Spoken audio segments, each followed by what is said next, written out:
अस्सलामुअलैकुम नाजरीन, मैं हूं नाइला भट्टी और आप देख रहे हैं GHN न्यूज। शामिल करते हैं आज की अहम खबर। झावनिया से सरगोदा लाइव स्टॉक की तरक्की के लिए हुकूमत इनकलाबी इक़दाम कर रही है। इन ख्यालात का इजहार additional director livestock Sargodha doctor Tanveer Kaliyad ने चौधरी मुदस्सिर अली खान सदर लाइव स्टॉक एम्प्लॉयज़ एसोसिएशन ज़िला सरगोदा की ज़ियाफ़त के दौरान मीडिया से गुफ्तगू करते हुए किया। इस मौके पर ज़िला सरगोदा की तमाम तहसीलों से नुमाइंदा पैरा वेस्ट ने शिरकत की। इन्होंने मज़ीद कहा कि किसान हज़रात आला नस्ल की मवेशी पाल कर दूध और गोश्त की पैदावार को बढ़ाकर अपनी आमदन में इजाफा कर सकते हैं। रिपोर्ट हाजी जफर अब्बास, तहसील रिपोर्टर शाहपुर झावरिया।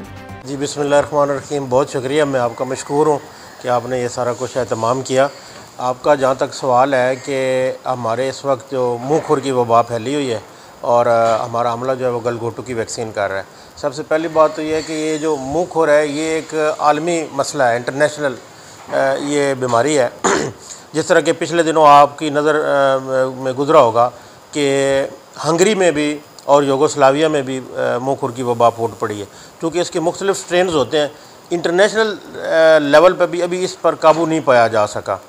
इसके अलावा जो वैक्सीनेशन शेड्यूल है जो पंजाब गवर्नमेंट ने नोटिफाइड किया हुआ है उसके मुताबिक जो हमारा गलघोटू का इस वक्त सीज़न चल रहा है वैक्सीन का, गलघोटू के बारे में ये है कि ये गर्मियों की बीमारी है। ये जब मौसम शदीद हबस